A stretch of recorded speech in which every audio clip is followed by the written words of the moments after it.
ঘূর্ণিঝড় রিমালের তাণ্ডবে লণ্ডভণ্ড উপকূল। রোববার সন্ধ্যার আগেই প্রবল ঘূর্ণিঝড় রিমালের অগ্রভাগ প্রবেশ করতে শুরু করে বাংলাদেশ উপকূলে। শুরু হয় বৃষ্টি আর ঝোড়ো হাওয়া। পূর্বাভাস অনুযায়ী শুরুতে পটুয়াখালীর খেপুপাড়ায় আঘাত হানে রিমালের অগ্রভাগ। রাত 8:30টার দিকে রিমালের কেন্দ্র আঘাত হানতে শুরু করে।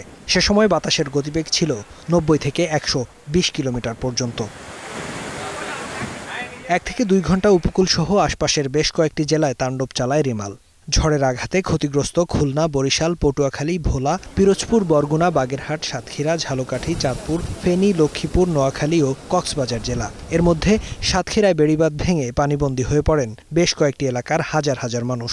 গাছ পড়ে বিধ্বস্ত হয় ঘরবাড়ি, বন্ধ হয়ে যায় সড়ক যোগাযোগ, ঘটে প্রাণহানি, তাৎক্ষণিক বিচ্ছিন্ন হয় বিদ্যুৎ সংযোগ, ভুতুড়ে পরিবেশে রূপ নেয় জনপদ। পানি আগের থেকে স্বাভাবিকভাবে অনেক বেড়ে গেছে। বর্তমানে বেড়ে যাওয়ার পর সাধারণ মানুষের ভোগান্তিও হইতেছে অনেক কিছু।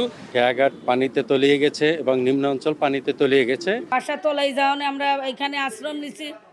আমরা সকাল ধরে কিছু খাইতে পারি না, বাচ্চা কাচ্চা কিছু খাইতে পারি না। শুনে মাইকিন শুনে আশ্রয় কেন্দ্রে এসেছি, ঠিক আছে, ওনারা যা দিছে ওইটি পাক করার মতো ওনার টাইম নাই, তাই আমরা ঘর পাক করে নাই। তো এখানে কোনো শুকনা খাবারেরও কোনো ব্যবস্থা নেই। খাবার দেওয়ার কথা আসলে কোনো খাবার দেওয়া হয়নি।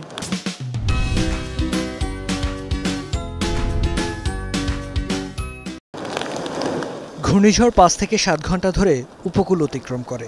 জোয়ার থাকায় উঁচু জলোচ্ছ্বাস হয়। ঘূর্ণিঝড়ের প্রভাব শেষ না হওয়া পর্যন্ত দেশের সব সরকারি কর্মকর্তা কর্মচারীর ছুটি বাতিলের পাশাপাশি উপকূলীয় 19 জেলার শিক্ষা প্রতিষ্ঠান আশ্রয়কেন্দ্র হিসেবে খোলা রাখার কথা জানিয়েছে দুর্যোগ ব্যবস্থাপনা মন্ত্রণালয়, যেখানে আশ্রয় নেয়া 8 লাখ মানুষের জন্য রয়েছে খাবার ও চিকিৎসার ব্যবস্থা।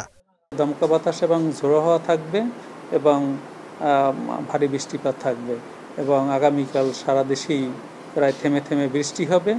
কোথাও কোথাও দমকা বাতাস বা ঝোড়ো হাওয়া অব্যাহত থাকতে পারে। ক্ষতিগ্রস্ত মানুষের জন্য প্রয়োজন হবে যেগুলো আমরা ইতিমধ্যে তাদেরকে পৌঁছে দিয়েছি, এবং বাড়তি কি লাগে এই জন্য আমরা প্রতিনিয়ত আমাদের আপনাদের দুর্যোগ মন্ত্রণালয় সচিবালয় আমাদের সচিবের নেতৃত্বে কাজ করতেছে। দুর্যোগ থেকে রক্ষায় তাৎক্ষণিক মাঠে কাজ করে কোস্টগার্ড, রেড ক্রিসেন্ট, সিপিপি সহ সরকারি বেসরকারি বিভিন্ন সংস্থার সদস্যরা। হতাহতদের উদ্ধার করে প্রাথমিক চিকিৎসার ব্যবস্থা করা হয়। সড়ক ও বিদ্যুৎ সরবরাহ স্বাভাবিক রাখতে কাজ করেন তারা। পানি দিয়ে অর্ধেক ডুবে গেছে, আমরা এগুলো টেনশনও মরি, অনেকগুলো আমরা দাঁড়াইতে পারি না বটলে। আমরা যেন দাঁড়াইতে পারি না, যখন জনগণ আছে যে আমরা যেন উপরে উঠে গেছি, যে মানে এখানে খাওয়ার মতন এই সুযোগ নেই। বন্যা পরিস্থিতি খুব খারাপ। এর আগে রোববার সকাল থেকে উপকূলে শুরু হয় ঘূর্ণিঝড় রিমালের প্রভাব। বৃষ্টি ও দমকা হাওয়ায় বাড়ে আতঙ্ক। 10 থেকে 12 ফুট উচ্চতার জলোচ্ছ্বাসের সতর্কবার্তায় দেশের 4 সমুদ্র বন্দরে অ্যালার্ট 4 জারি করা হয়। বন্ধ রাখা হয় চট্টগ্রাম, কক্সবাজার ও বরিশাল বিমানবন্দরের ফ্লাইট ওঠানামা। অভ্যন্তরীণ সকল রুটে নৌযান চলাচলেও দেয়া হয় নিষেধাজ্ঞা। প্রস্তুত রাখা হয় 9000 আশ্রয় কেন্দ্র, যেখানে আশ্রয় নেন 8 লাখের বেশি মানুষ। বাতিল করা হয় সরকারি কর্মকর্তা কর্মচারীদের ছুটি। দুর্যোগ মোকাবিলায় প্রস্তুত ছিলেন সরকারি বেসরকারি বিভিন্ন সংস্থার সদস্যরা। ফেরদৌস আবির, এখন।